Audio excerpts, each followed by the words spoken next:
नमस्कार दोस्तों, आज हम आपको चैप्टर नंबर 13 पृष्ठीय क्षेत्रफल और आयतन बता रहे हैं।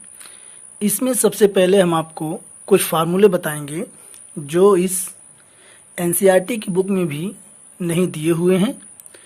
तो यहाँ पर सबसे पहले हम आपको बता रहे हैं आयत।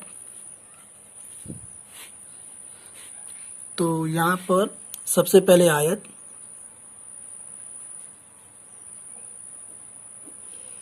इसमें क्या होता है, ये इस प्रकार से जो आयत बनता है ये आपका है आयत ऐसे।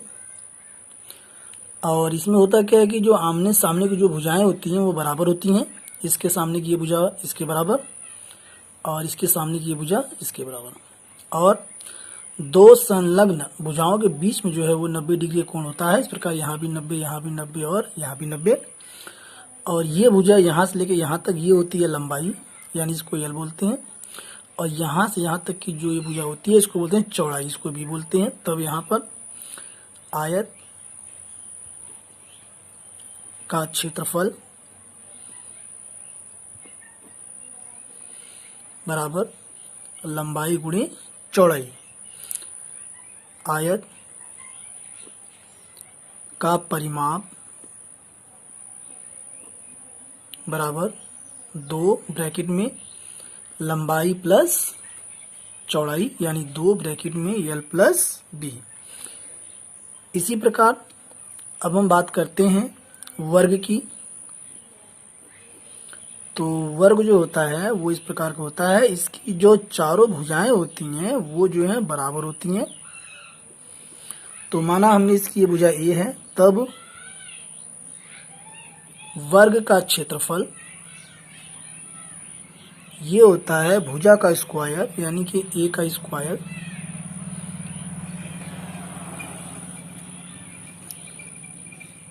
वर्ग का परिमाप ये होता है 4 गुणा भुजा, 4 गुणा भुजा। आगे हम बात करते हैं वृत्त की। वृत्त का एक केंद्र बिंदु होता है और वृत्त के केंद्र बिंदु से निश्चित दूरी लेकर के, और ये इस प्रकार से एक वृत्त जो है ये खींचा जाता है। केंद्र से परिधि पर मिलाने वाली रेखा को त्रिज्या कहते हैं। यानी ये यहाँ पर यदि O मान लिया जाए इसका केंद्र बिंदु, और ये परिधि पर कोई बिंदु A है, तो OA बराबर हो गया वृत्त की त्रिज्या। और यहाँ पर वृत्त का क्षेत्रफल ये होता है पाई आर स्क्वायर। और वृत्त का परिमाप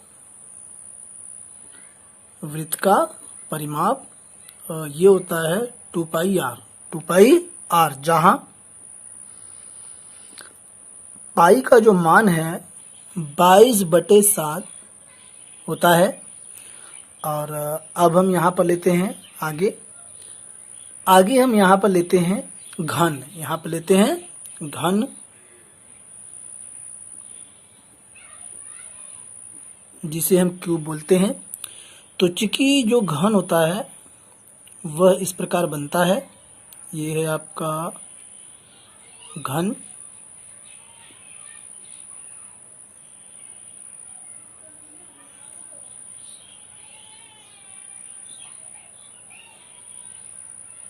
ये आपका घन जो है तैयार हो गया है। और इसकी जो प्रत्येक भुजा होती है वह जो है बराबर होती है।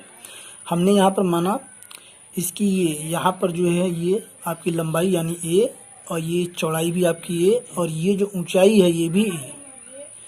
तो यहाँ पर देखिए घन का आयतन इसका जो सूत्र होता है वह होता है ए का क्यूब यानी कि भुजा की पावर क्यूब, और घन का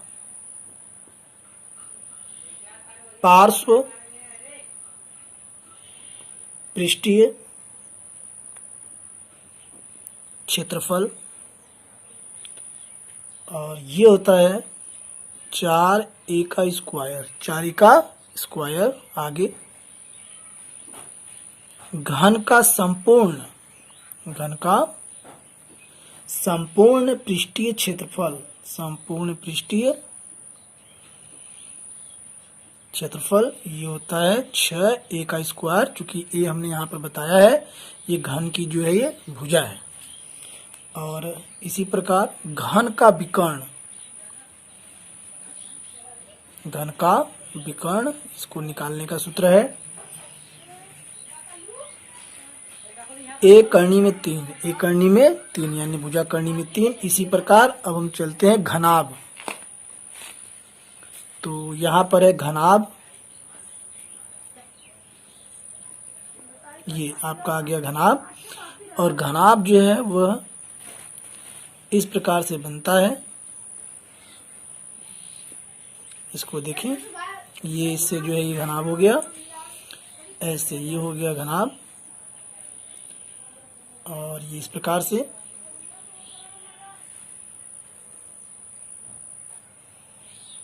ये आपका है घनाभ, ये आपका बन गया घनाभ। तो इसमें जो है घनाभ का आयतन यहां हम नीचे लिख रहे हैं, घनाभ का आयतन। तो यहां पर एक विशेष बात कि यहाँ पर जो घनाभ का जो आयतन है, जो इसकी भुजाएं हैं, क्योंकि ये बराबर नहीं होंगी, तो यहाँ पर ये जो है लंबाई हो गई, और ये आपकी जो है यहाँ से यहाँ तक चौड़ाई यानी कि b हो गई, और लंबाई को l हमने माना है। और ये यहाँ से यहाँ तक, या इसको ये कहें यहाँ से यहाँ तक, ये जो है इसकी ऊंचाई है घनाभ की, इसको h से हम जो निरूपित करते हैं। घनाभ का आयतन बराबर, और इसका सूत्र होता है LBH, या इसको लिख सकते हैं L गुणा B गुणा H। घनाभ का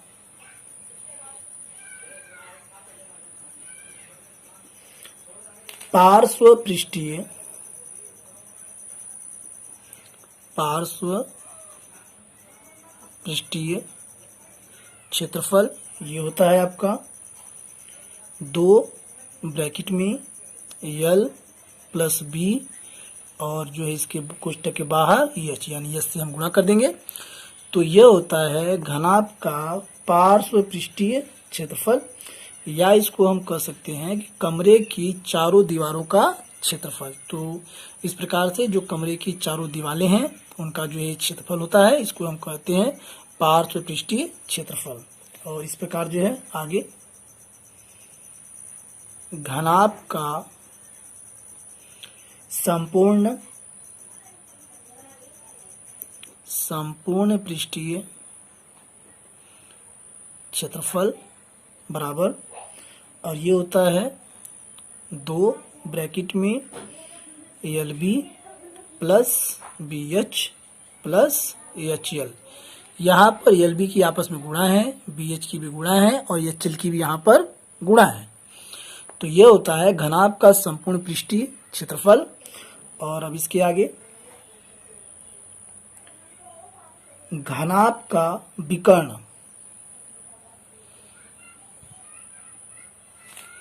घनाभ का विकर्ण। तो इसका जो विकर्ण होता है, यानी कि ये यहाँ से ये जो एक कर्ण होता है इसको बोलते हैं विकर्ण हम। और यह होता है हमारे पास, इसका सूत्र है √ L का स्क्वायर प्लस B का स्क्वायर प्लस H का स्क्वायर। तो यहाँ पर एक एग्जाम्पल हम देंगे कि घनाभ के विकर्ण के लिए। मान लीजिए कि हम ये कहें कि कमरे में बड़ा से बड़ा बांस की बल्ली आप कैसे रख सकते हैं। तो यहाँ पर हम ये कहेंगे कि ये जो मान लीजिए ये हमारा, यहाँ पर ये देखिए, मान लीजिए ये हमारा कमरा है, ये हमारा रूम है। तो ये मान लीजिए इसका ये फर्श है। तो बड़ी से बड़ी बल्ली जो हम रखेंगे, तो इस कोने से मिलाकर इस कोने यहाँ तक जो है ऐसे हम जो बड़ी से बड़ी बल्ली रख सकते हैं। और यह जो होता है यह विकर्ण होता है, यह विकर्ण होता है। अगर ये ऊपर का हिस्सा न रहे तो ये त्रिभुज का जो है कर्ण हो जाता है जो है।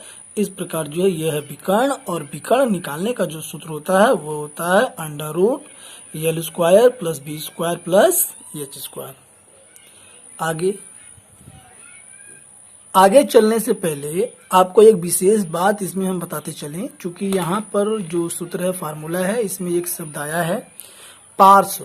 पार्श्व से क्या तात्पर्य है? पार्श्व पृष्ठीय क्षेत्रफल। तो यहाँ पर ये देखिए, ये जो हमारा ये फिगर है, जो आकृति है घनाभ की, इसमें ये ऊपर का ये हिस्सा है और ये जो नीचे का हिस्सा है, इसका क्षेत्रफल नहीं जोड़ा गया है, केवल ये और ये पीछे वाला हिस्सा, यानी ये होता है पार्श्व, ये होता है पार्श्व। तो इसका जो क्षेत्रफल यहाँ पर ये जो है, यहाँ पर ये दिखाया गया है घनाभ का पार्श्व पृष्ठीय क्षेत्रफल। तो इस प्रकार जो है, अब हम चलते हैं आगे।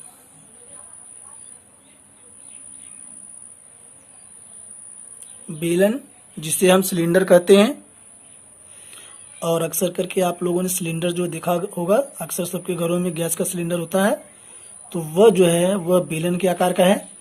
और ये बेलन की आकृति क्या है, देखिए यहाँ पर हम आपको बता रहे हैं। ये है, देखिए बेलन, इस प्रकार से बेलन होता है, ये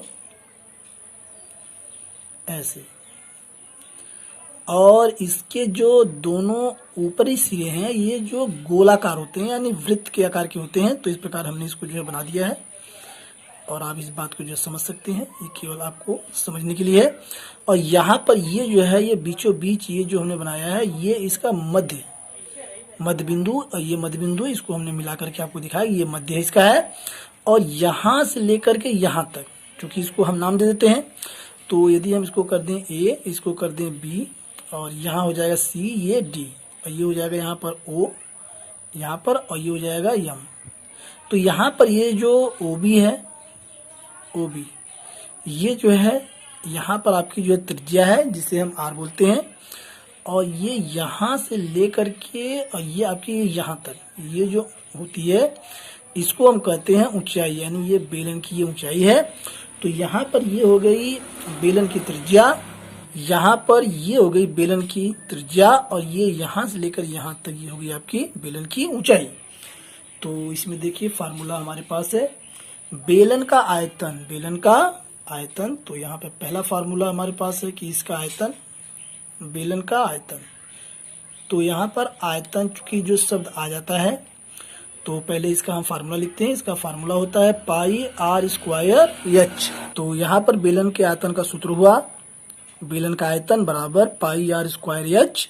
और यहाँ पर चूंकि आयतन से तात्पर्य क्या है, अब इसको हम समझाते हैं आपको। चले, आयतन का तात्पर्य ये होता है कि जैसे मान लीजिए ये कोई ड्रम है, ये बेलन के आकार का, या इसको कह सकते हैं कि पानी का ड्रम।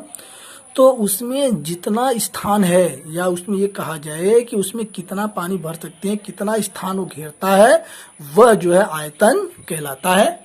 अब इसके आगे हम चलते हैं। बेलन का वक्रपृष्ठ, बेलन का वक्रपृष्ठ। तो यहाँ पर बेलन का वक्रपृष्ठ,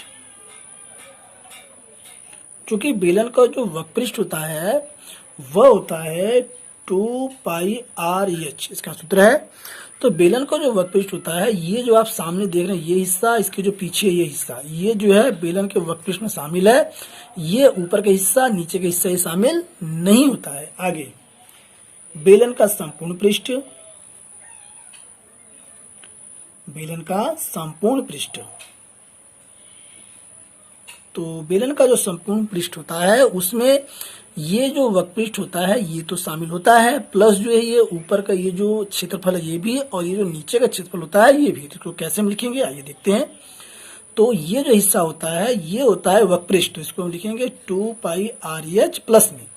और ये जो ऊपर का हिस्सा होता है, चूंकि ये गोलाकार होता है और ये वृत्तीयाकार होता है, तो इसका तात्पर्य है कि ये एक प्रकार का वृत्त है। इसी प्रकार से नीचे भी जो है एक प्रकार का वृत्त है।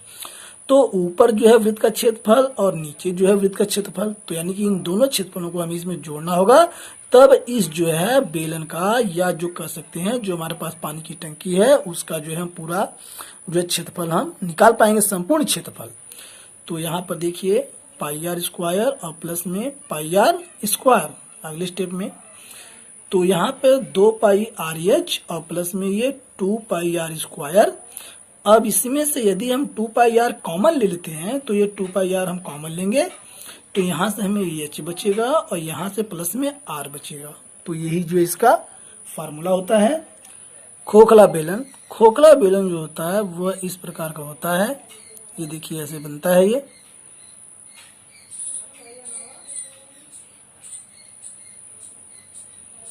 ये देखिए।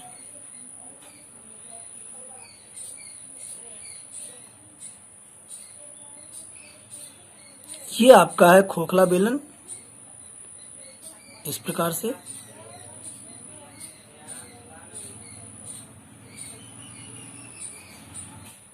नीचे चूंकि ये रखा हुआ है एक समतल पर, और ये मैं आपको दिखाने के लिए बता रहा हूँ कि नीचे भी जो है एक वृत्त होता है जैसे ऊपर बना हुआ है। तो यहाँ पर देखें जो है ये नीचे का हिस्सा, इस प्रकार से, और ये यहाँ पर जो है ये इसका मध्य बिंदु है, और ये लाइन हम डॉट डॉट डॉट करके दिखाएंगे यहाँ से। तो ये यहाँ से लेकर के यहाँ तक, यहाँ से लेकर के यहाँ तक जो है, ये यहाँ हम आपको बता रहे हैं ऐसे, ये जो होती है इसको हम बोलते हैं बाह्य त्रिज्या, इसको हम बोलते हैं बाह्य त्रिज्या, और इसको हम कैपिटल आर से दिखाते हैं। और ये जो है यहाँ से लेकर के यहाँ तक, यहाँ से लेकर के यहाँ तक, ये जो हिस्सा है ये है आंतरिक त्रिज्या। इसे जो है हम स्मॉल आर से इसको हम दिखाते हैं, स्मॉल आर से इसको हम दिखाते हैं। तो यहाँ पर ये ऐसे, ये यहाँ से लेके ये जो लाइन है यहाँ तक, ये जो है खोखले बेलन की यह जो है ऊंचाई होती है। तो यहाँ पर हमें लिखना पड़ेगा बाह्य त्रिज्या, माना बाह्य त्रिज्या से तात्पर्य यह है कि ये बाहरी त्रिज्या है। बाह्य त्रिज्या बराबर स्मॉल आर, और आंतरिक त्रिज्या खोखले बेलन की बराबर जो है स्मॉल आर। आगे यहाँ पर है खोखले बेलन का आयतन, इसका जो आयतन निकालना है, यानी ये जो इसके अंदर कितनी जगह है। तो खोखले बेलन का आयतन, खोखले बेलन का आयतन, और इसका जो सूत्र होता है वह होता है पाई और ब्रैकेट में कैपिटल आर का स्क्वायर माइनस स्मॉल आर का स्क्वायर, या इसको हम कह सकते हैं कि पाई ब्रैकेट बाह्य त्रिज्या का स्क्वायर माइनस आंतरिक त्रिज्या का स्क्वायर, और ये ब्रैकेट हो जाएगा और गुणांक हो जाएगा एच। तो इस प्रकार जो है ये खोखले बेलन का ये आयतन हुआ। और ये आयतन होता है कि जो इस खोखले बेलन के अंदर जो ये जगह है इसको हम बोलते हैं आयतन।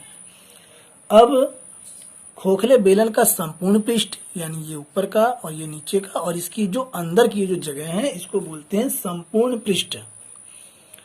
खोखले बेलन का संपूर्ण पृष्ठ।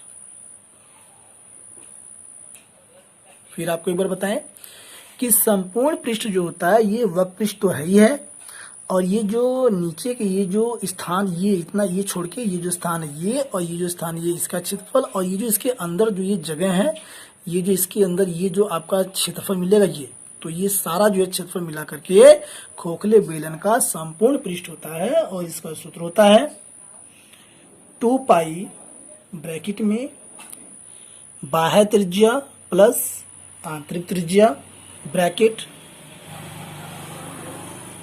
H plus R minus small R. तो यहाँ पर खोखले बेलन का संपूर्ण पृष्ठ बराबर 2 पाई ब्रैकेट बाह्य त्रिज्या प्लस आंतरिक त्रिज्या, और ये दोबारा ब्रैकेट, ये एच यानी कि ऊंचाई खोखले बेलन की, प्लस बाह्य त्रिज्या माइनस आंतरिक त्रिज्या, और इन सब का जो है गुणनफल यह होता है खोखले बेलन का संपूर्ण पृष्ठ। अब आगे चलते हैं हम शंकु। तो यहाँ पर है ये शंकु,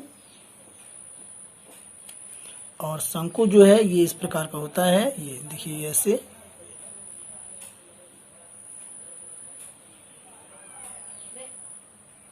ये हमने बना दिया शंकु, और शंकु का जो ये नीचे का तल होता है, ये जो होता है गोल होता है, यानी ये वृत्त के आकार का होता है। और ये जो इसकी स्टेट है, जो हमने ये डॉट डॉट डॉट करके दिखाया है ऊर्ध्वाधर, ये इसको हम कहते हैं ऊर्ध्वाधर ऊंचाई, सीधी ऊंचाई। और यह जो है शंकु की यह जो है ये ऊंचाई है, और इसको एच, और ये यहाँ से यहाँ तक की ये है यल, यानी ये है तिरछी ऊंचाई। और ये यहाँ से लेके यहाँ तक जो है ये है इसकी त्रिज्या, यानी कि ये आर है। अब इसको हम नाम दे देते हैं, तो यहाँ पर देते हैं हम ए बी सी और ये ओ। तो यहाँ पर हम लिखते हैं ओ सी बराबर शंकु की ऊंचाई, शंकु की ऊंचाई। और यहाँ पर ओ बी और ये ओ ए, ओ बी बराबर ओ ए, चूंकि ये दोनों बराबर हैं तो ये हो जाएगा शंकु की त्रिज्या, शंकु की त्रिज्या। और ये बीसी, बीसी जो है ये है शंकु की तिर्यक ऊंचाई, इसको बोलते हैं तिर्यक ऊंचाई। अब शंकु का आयतन, शंकु का आयतन और यह होता है 1/3 पाई आर स्क्वायर एच। आगे शंकु का वक्रपृष्ठ, तो यहाँ पर शंकु के आयतन से तात्पर्य है कि जब इसको हम ऊपर करेंगे तो यह जो है खोखला है, इसके अंदर जो स्थान घेरता है वह जो आयतन कहलाता है। और वक्रपृष्ठ जो होता है वह होता है ये इसके ऊपर का, जो ये नीचे का छोड़ करके ये जो होता है वक्रपृष्ठ होता है, और यह होता है पाई आर यल। अब शंकु का संपूर्ण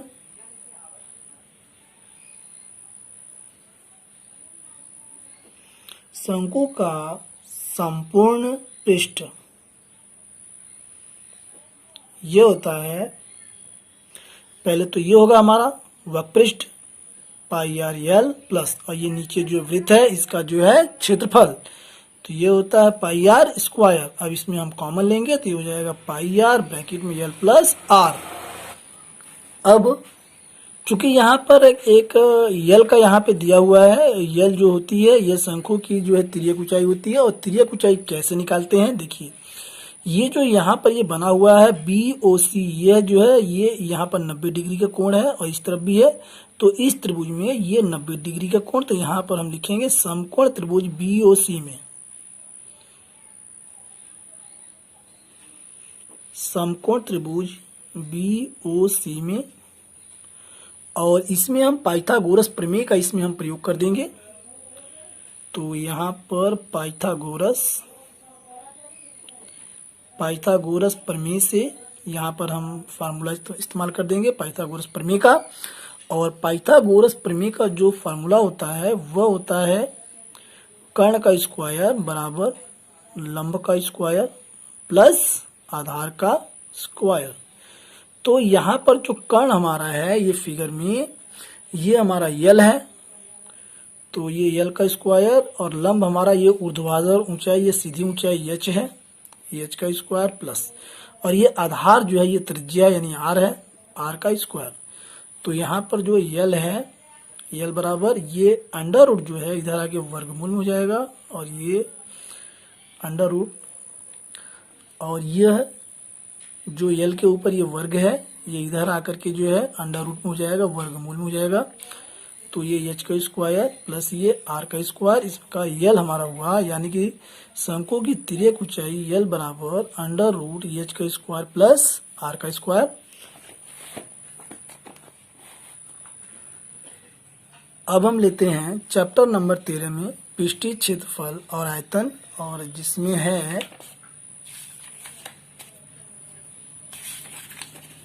एक्सरसाइज 13.1 का पहला क्वेश्चन, दो घनों जिनमें से प्रत्येक का आयतन 64 घन सेंटीमीटर है के संलग्न फलकों को मिलाकर एक ठोस बनाया जाता है। इससे प्राप्त घनाभ का पृष्ठीय क्षेत्रफल ज्ञात कीजिए। तो यही हमें जो है घनाभ का पृष्ठीय क्षेत्रफल ज्ञात करना है। और इसमें बताया गया है कि दो घन हैं जिनको को मिला दिया गया है, सटा दिया गया है, तो एक घनाभ जो है वो बन गया है। तो घनाभ का पृष्ठीय क्षेत्रफल हमें ज्ञात करना है। आइए देखते हैं।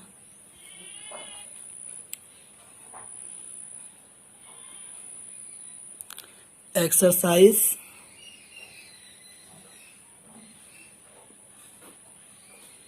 13.1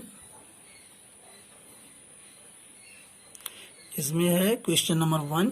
तो सबसे पहले यहाँ पर ये देखिए घन है,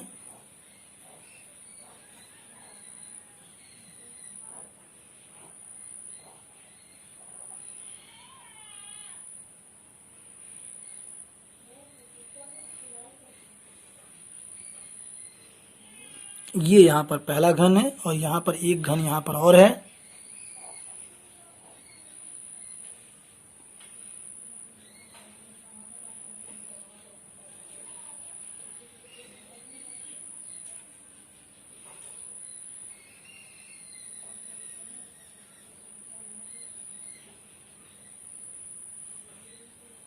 इस प्रकार से, और यहाँ पर एक घनाभ है,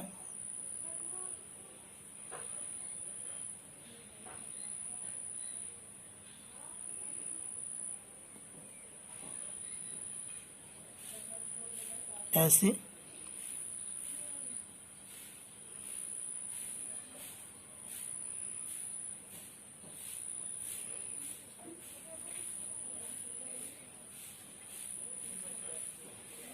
ऐसे। तो यहाँ पर क्या किया गया है कि इस घन और इस घन दोनों को मिला दिया गया है। तो यहाँ पर जो है ये घनाभ जो है यहाँ पर आ गया है। और यहाँ पर हमें दिया हुआ है, क्योंकि यहाँ पर जो घन की जो भुजा है वह ए है, माना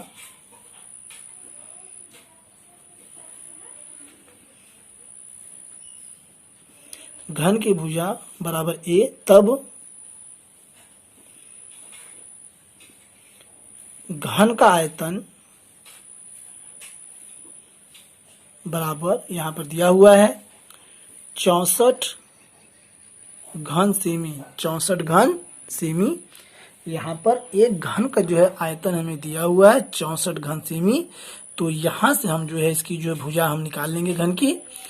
तो चूंकि जो घन होता है इसका जो आयतन होता है, हमने भी आपको बताया है, ये होता है भुजा का क्यूब। भुजा का क्यूब, तो भुजा हमने ए माना है, ए का क्यूब, और ये है 64 और ए बराबर, और ये क्यूब रूट 64। और जब गुणनखंड इसका हम करेंगे तो ये हो जाएगा 4 गुणे 4 गुणे 4। तो यहाँ पर 3 का जो है त्रिक समूह यहाँ पर बन रहा है, 4 बाहर हो जाएगा।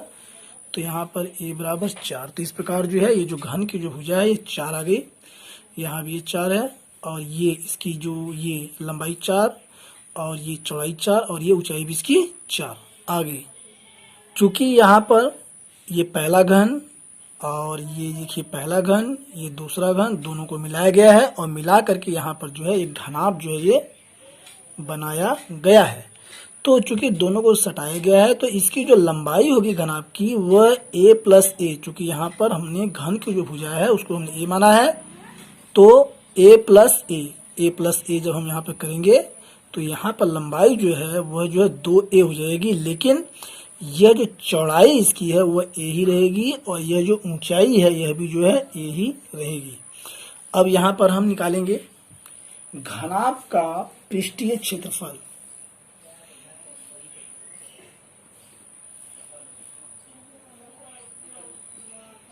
घनाभ का पृष्ठीय क्षेत्रफल, और इसका सूत्र होता है 2 ब्रैकेट में LB प्लस में BH प्लस में HL। और यहाँ पर हम देखते हैं कि यहाँ पर 2a है, तो इसका मतलब है कि 2 गुणा 4 बराबर ये 8। इस प्रकार से हो गया। तो L, ये हमारा L है और ये हमारा B है, ये हमारा H है। अब इसको उठा करके हम फार्मूले में यहाँ पर रख देंगे। तो यहाँ पर 2 और ब्रैकेट में यल चूंकि यहाँ पर 8 है और बी यहाँ पर चूंकि 4 है प्लस बी यहाँ पर 4, एच यहाँ पर 4 प्लस एच यहाँ पर आपका यहाँ पर जो है 4 और यल यहाँ पर 8, इस प्रकार से। और इसको हम जब सॉल्व करेंगे तो यहाँ पर 2 और ब्रैकेट में 8 चौक 32 प्लस में 4 चौक 16 गुणा करेंगे और प्लस में फिर 8 चौक 32, 2 और ये 32 हो जाएगा 64, 64 और 6 70 और 10 80, यहाँ पर हो गया 80। अब 2 की गुणा करेंगे तो ये हो जाएगा 160 और ये हो जाएगा वर्ग सेंटीमीटर। और यही जो है इसका राइट आंसर। एक विशेष बात हम आपको बता दें यहाँ पर कि जब भी नोट में जब भी आयतन किसी क्वेश्चन में जब आयतन पूछा जाता है तो उसका जो मात्रक होता है वह घन में होता है, वो सेंटीमीटर रहेगा तो घन सेंटीमीटर हो जाएगा, मीटर में अगर उसकी भुजा रहेगी तो घन मीटर हो जाएगा। इसी प्रकार होता है क्षेत्रफल पृष्ठ या संपूर्ण क्षेत्रफल, तब इसका मात्रक हम वर्ग में लिखेंगे, यदि भुजा सेंटीमीटर में है तो वर्ग सेंटीमीटर हो जाएगा क्षेत्रफल, यदि भुजा मीटर में है तो क्षेत्रफल वर्ग मीटर हो जाएगा। और यही इसका राइट आंसर है। और इस चैप्टर से संबंधित वीडियोस यूट्यूब पर अपलोड होते रहेंगे, पार्ट 1, पार्ट 2, पार्ट 3 के नाम से। उन्हें जो है आप जो है देखना न भूलें। साथ ही यदि आप हमारे इस चैनल पर नए हैं तो सबसे पहले हमारे इस चैनल को सब्सक्राइब कर लें और सब्सक्राइब करने के बाद बेल आइकन को दबाएं, साथ ही ऑल पर क्लिक कर दें ताकि नए वीडियोस के नोटिफिकेशन आपको प्राप्त हो सके। मुझे उम्मीद है कि वीडियो आपको पसंद आया होगा। Thanks for watching.